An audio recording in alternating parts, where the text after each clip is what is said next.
Le transgénérationnel, ça arrive régulièrement que ça touche des éléments dont on n'est pas au courant. Donc parfois ça peut aller jusqu'au secret de famille, mais il y a pas mal de fois où c'est simplement quelque chose qui n'a pas forcément été mentionné parce que ça s'est passé avant que, par exemple, nos ancêtres ne forment leur couple, c'était dans leur vie d'avant, et donc c'est pas forcément quelque chose qui est mentionné, ou c'est pas quelque chose qui paraît assez notable que pour être répété de réunion de famille en réunion de famille au fil des générations. Ce qu'il faut donc noter dans le discours que j'ai donné, c'est que donc non seulement on n'est pas obligé de connaître l'histoire, mais en plus on n'est pas obligé de connaître nos ancêtres non plus. C'est-à-dire qu'il existe souvent des trous dans les arbres généalogiques, des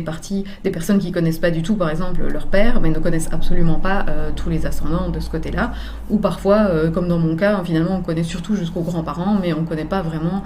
plus que ça. Parfois c'est pour des raisons de déménagement ou autre, il n'y a pas toujours eu, je ne sais pas, des grandes disputes de famille par exemple, c'est juste parfois des contextes de vie qui font qu'on n'est pas forcément au courant de beaucoup de choses sur notre généalogie. Ça n'empêche qu'on sait quand même retrouver toujours les informations via, comme d'habitude, des questionnements et puis des intuitions et des validations via tests musculaires.